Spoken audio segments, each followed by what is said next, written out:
मैं गुज़िश्ता कई महीनों से बेरोज़गार था जब मेरे पास एक काम आ गया। अब मैं अपने काम की नौयत भी बता दूं, मैं एक मेकअप आर्टिस्ट हूँ। जब फिल्म इंडस्ट्री उरूज पे थी और कराची में भी फिल्में बना करती, उस वक्त मैं रात दिन बिज़ी रहता था। अभी एक फ़िल्म है, कल दूसरी फिल्म सेट पर जा रही है। जो लोग इस काम को जानते हैं उन्हें अंदाज़ा होगा कि ये कितना मुश्किल काम है। ये एक आर्ट है, चेहरों के खद्दोखाल तब्दील करना, काले को गोरा बनाना, गोरे को काला बनाना वगैरह। इसमें दो चीज़ें होती हैं, एक मेकअप और दूसरा गेटअप। इन दोनों में बहुत फ़र्क होता है।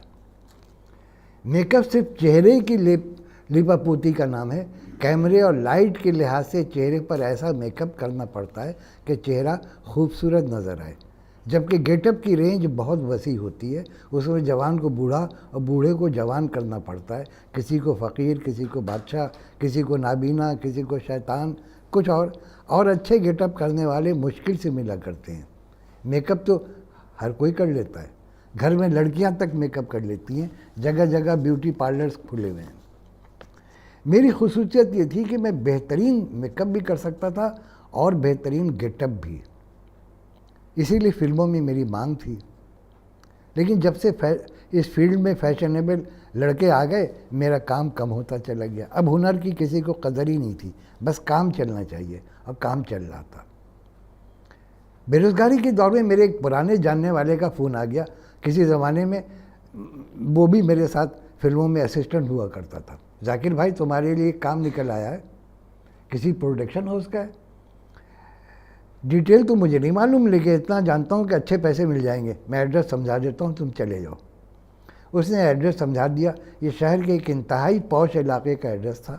मैं एक दो बार रिकॉर्डिंग के सिलसिले में इस इलाके में जा भी चुका था।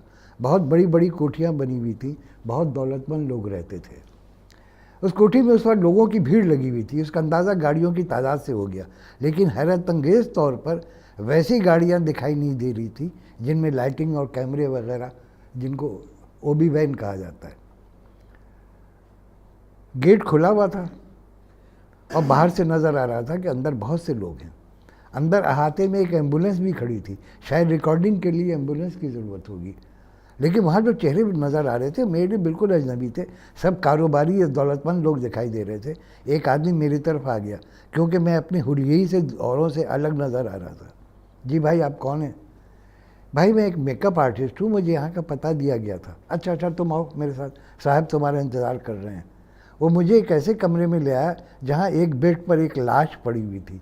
कमरे में बेतहाशा ठंडक थी, शायद ख़ास तौर पर उसका एहतमाम किया गया था। कमरे में एक बावकार सा आदमी मौजूद था। मुझे अंदर लाने वाले ने उस आदमी से मेरा तारुफ करवा दिया। ठीक है, तुम जाओ। मुझे लाने वाला बाहर चला गया। वो आदमी मेरी तरफ मुतवज्जा हुआ। मैंने तुम्हारी बहुत तारीफ़ सुनी है, तुम एक बाकमाल मेकअप आर्टिस्ट हो। अरे साहब, बस ज़िंदगी भर यही काम किया है। ये मेरे वालिद साहब की मैयत है, कुछ देर पहले इसको सर्द खाने से लाए हैं। अब तुम अपना कमाल दिखाना शुरू कर दो। मैं नहीं समझा साहब, मुझे क्या करना है? सच्ची बात यह है कि डैड ज़िंदगी भर 2 नंबर काम करते रहे। तुम ऐसा करो कि इनके चेहरे को ऐसा नूरानी बना दो, ऐसा लगे जैसे मरने के बाद उनके चेहरे पर नूर ही नूर बरस रहा हो, जैसे जन्नती लोगों के चेहरे पे नूर होता है। फिक्र मत करो, अच्छा खासा मुआवजा मिल जाएगा। लेकिन ये राज तुम्हें सिर्फ अपने आप तक रखना है। अपना काम ख़त्म करके वापस चले आना। साहब, मैंने अपनी ज़िंदगी में कभी किसी मुर्दे का मेकअप नहीं किया। कोई बात नहीं, आज कर दो। अभी हमने लाश का चेहरा किसी को दिखाया नहीं है। बस ऐसा हो कि जब लोग आकर देखें तो डैड की तारीफ़ ही करते रह जाएं। ठीक है साहब, मैं कोशिश करता हूँ। वो मुझे बोलकर चला गया। मैंने दरवाज़ा अंदर से बंद किया, लाश से चादर हटाई और तौबा तौबा करने लगा।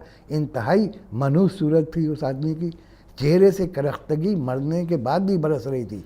मैंने अल्लाह से दुआ की, या अल्लाह, तू जानता है कि लोगों को धोखा देने की कोशिश है, लेकिन तेरे फरिश्ते सब जानते हैं। ऐसा ना हो कि मुझे पकड़ लें, लेकिन तू जानता है कि मैं कितनी मजबूरी में ये करूँगा। मेरे पास खाने को कुछ नहीं है, मुझे माफ़ कर देना। इसके बाद मैं अपने काम में मसरूफ़ हो गया। भाई, मेरी ज़िंदगी का ये सबसे मुश्किल और सबसे अनोखा काम था। कुछ देर तक तो मुझे कुछ अजीब सा एहसास होता रहा, फिर मेरे अंदर का फ़नकार पूरी तरह बेदार हो गया। मैंने उसके चेहरे पर अपनी कारीगरी दिखानी शुरू कर दी। आधे घंटे के अंदर अंदर उसका चेहरा ऐसा हो गया जैसे नूर ही नूर बरस रहा हो। मैंने उसको एक पाकीज़ा सूरत फरिश्ते का रूप दे दिया था। इंतहा ये था कि मेकअप मुकम्मल होने के बाद खुद मैं भी उसका मुतक़िद होता जा रहा था। बाबा हज़रत क्या शान है आपकी, काश आप ज़िंदा होते और आपका चेहरा ऐसे ही होता तो मैं आपके हाथ में बैत कर लेता। मैंने अपना काम ख़त्म ही किया था कि वो आदमी कमरे में दाखिल हो गया। वो भी अपने डैड के चेहरे को देखकर हैरान, ये डैड है? जी साहब ये वही है। वाह वाह वाह, क्या नूरानी चेहरा हो गया डैड का। अरे ये तो पूरी दुनिया में तहलका मचाने वाली सूरत निकल आई है। माय गॉड, इतना नूर तो किसी बहुत ही अल्लाह वाले के चेहरे पे होता होगा। पूरी फैमिली में किसी मरने वाले के चेहरे पे इतना नूर नहीं आया होगा। तुम बाहर जाकर बैठो, मेरा मैनेजर तुम्हें 10,000 रुपये देगा। अरे तुमने तो मेरे ख़ानदान की लाज रख ली है। मैं बाहर जाकर कॉरिडोर में कुर्सी पर बैठ गया। वहाँ कुछ लोग भी थे। कुछ देर में घर का मालिक कमरे से बाहर आ गया। उस वक्त उसकी आंखें सूजी हुई थी। चले, जिनको भी डैड को आखिरी बार देखना हो जाके देख लें। इस ऐलान के बाद लोग उठ कर जाने लगे। वो कमरे में जाते और कुछ देर बाद सुभान अल्लाह कहते हुए वापस आए। वाह वाह वाह वाह, अरे भाई मैं तो पहले से जानता था कि मुकर्रम साहब अल्लाह वाले हैं। हाँ भाई, क्या नूर है चेहरे पर, ऐसा लगता है जैसे नूर की बारिश हो गई हो। अल्लाह के भेद अल्लाह ही जानते, हम तो उन्हें कुछ और समझते थे। अरे ऐसे लोग खुद को छुपा कर रखते हैं। अब पता चला कि वो जो हर वक्त शराब के नशे में टुन रहते थे वो सिर्फ दिखावा था ताकि उन्हें जीते जी वली का दर्जा ना मिल पाए। अरे भाई वो तो इनकी मौत के बाद उनके भेद खुले। सुभान अल्लाह, ऐसा लगता है जैसे अभी अभी उठ कर बैठ जाएंगे। अरे एक बार मैंने खुद उनको बेवा की मदद करते हुए देखा है। हाँ भाई, जवान बेवाओं पे तो ख़ास शफ़क़त फरमाते थे। उनका कहना था कि बूढ़ी बेवाएँ तो ज़िंदगी के दिन गुजार चुकी, अब जवानों का ख्याल रखना चाहिए कि ये कहीं भाग ना जाए। हम ये समझते थे कि दिल के बहुत सख्त हैं, तकब्बुर से गर्दन अकड़ी रहती है। भाइयों, मैंने कहीं पढ़ा है कि वलियों में एक तबका ऐसा भी होता है जो ख़ुद को जानबूझकर बदनाम करता है। उस तबके को फ़िरक़ाए मलामतिया कहते हैं। वैसे तो हमने उन्हें कभी नमाज पढ़ते नहीं देखा, लेकिन लाश का चेहरा बता रहा है कि सारी रात इबादत करते होंगे। वाह वाह वाह, इसे कहते हैं अल्लाह वाले लोग। अरे साहब, एक बार जिमखाने में रमी की बाजी लग गई। मुकर्रम साहब खेलने बैठ गए, 15 लाख हार गए। क्या मजा ले, जो चेहरे पे शिकन भी हो, माथे पे। मैं तो उसी पर समझ गया ये आदमी कुछ और है। बाद में पता चला कि वो जिससे हारे थे उसको पैसों की ज़रूरत थी। मुकर्रम भाई ने उसकी इज़्ज़त नफ्स की खातिर उसको यूँ ही पैसे नहीं दिए, बल्कि उसके साथ जुआ खेलने बैठ गए और जानबूझकर हारते रहे और 15 लाख रुपयों से उसकी मदद करके वापस आ गए। हर तरफ वाह वाह सुभान अल्लाह की आवाज़ें आ रही थी। जो भी उस कमरे से बाहर आ रहा था मरने वाली की तारीफ़ में आसमान ज़मीन के कलाबे मिला रहा था। एक मौलवी साहब ने कमरे से बाहर आकर इंकशाफ किया, भाइयों मैंने 2 हूरों को देखा है जो हज़रत मुकर्रम के बोसे ले रही थी। क्या किस्मत पाई है। मेरे करीब बैठे हुए एक दिलजले ने कहा, दुनिया में भी एक से एक हूरों को अपने पास रखा, अब मरने के बाद भी हूरें नसीब हो रही हैं। मैं ये सब सुन कर दिली दिल में सर पीट रहा था। मेरे एक मेकअप ने इस आदमी को क्या से क्या बना दिया था। मरने वाला अब हज़रत के मुकाम पर फायज हो चुका था। हद हो गई, मौलवी साहब ने 2 हूरों को भी देख लिया। उस वक्त किसी ने पूछने की जहमत गवारा नहीं कि मौलवी साहब आपने हूरों को कैसे देख लिया। अंदर से औरतें भी दीदार करके बाहर आ रही थी, उनमें से हर एक की ज़बान पर तारीफ़ थी। क्या तुम्हें भी ऑफ़र की थी? एक लड़की ने दूसरे से पूछा। हाँ भाई, 2 बार ऑफ़र की, लेकिन मैंने इनकार कर दिया।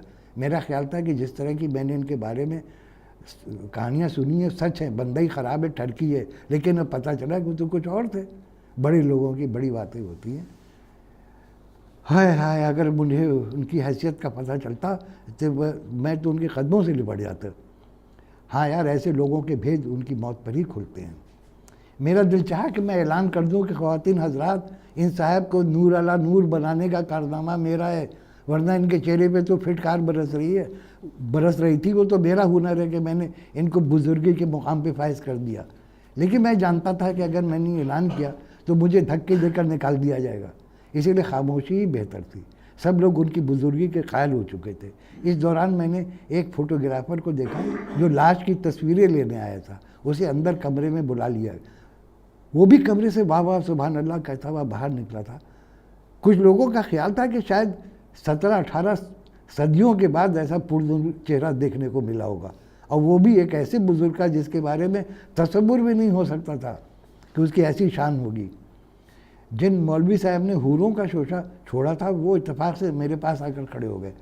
हज़रत, क्या आपने हूरों को अपनी आंखों से देखा था? पास खड़े हुए एक शख्स ने दरियाफ्त किया। हाँ मियाँ माशाल्लाह क्या हूरें थी, मुझे तो बरूम पे रश्क आने लगा था, काश उसकी जगह मैं होता। इसका मतलब तो हुआ कि मुकर्रम सब जन्नती थे, इसमें क्या शक रह गया? देखा नहीं चेहरे पे कैसे नूर है? किसी मरने वाले का चेहरा ऐसा नहीं देखा होगा, खुदा झूठ न बुलवाए, मैंने सैकड़ों मुर्दे देखे हैं, लेकिन ऐसी नूर की बारिश कहीं नहीं देखी। इस दौरान 11-12 बरस का एक बच्चा मेरे पास आ खड़ा हो गया, अंकल प्लीज़ मुझे भी वो पाउडर लगा देना जिससे दादा अबू का चेहरा चमक रहा था। आसपास के खड़े लोगों ने उस बच्चे की बात सुनी तो सब उसकी तरफ मुतवज्जा हो गए। अब मेरी पोजीशन बहुत मशकूक हो गई थी। उस दौरान उस बच्चे का बाप भी वहाँ आ गया। उसने आते ही बोलना शुरू किया, जेंटलमैन अब डैड की रुखसत का वक्त हो गया है, चलें जिसको हेल्प कर दो मेरे साथ आए। अकरम साहब पहले एक बात क्लियर करें। कौन सी बात? ये आपका बेटा क्या कह रहा है? क्या कह रहा है? बताओ बेटे क्या कह रहे थे? मैं तो अंकल से कह रहा था। हाँ बताओ क्या कह रहे थे अंकल से? ओहो आप लोग कहाँ बच्चों की बातों में आ गए, गॉड नोज ये क्या उल्टी सीधी बातें कर रहा है। डैड मैं तो अंकल से कह रहा था कि जिस तरह उन्होंने दादा अबू के चेहरे पे मेकअप किया था मेरे चेहरे पे भी कर दे। क्या पागल हो गए? जाओ अंदर। नहीं साहब ये मामला तो क्लियर करें। एक मेरी तरफ मुतवज्जा हुआ, हाँ भाई क्या मामला, ये बच्चा क्या कह रहा है? अब साहिब खाना की नज़र मुझ पर पड़ी, भिन्ना के रह गया, तुम यहाँ क्या कर रहे हो? अब मामला मेरी बर्दाश्त से भी बाहर था। मुझे अभी तक पेमेंट नहीं मिली साहब। 2-4 लोग और मुतवज्जा हो गए, हाँ भाई कैसी पेमेंट, क्या ये बच्चा ठीक कर रहा था? अब मुझे साहिब खाना की परवाह नहीं थी।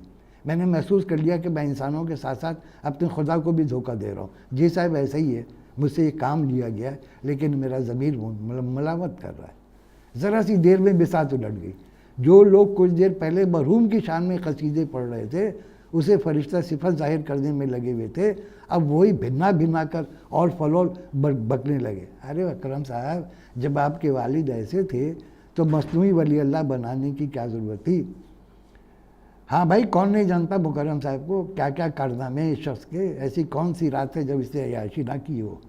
भाई मैं भी इसीलिए हैरान हो रहा था कैसे शख्स का चेहरा इतना पुरदूर कैसे हो गया।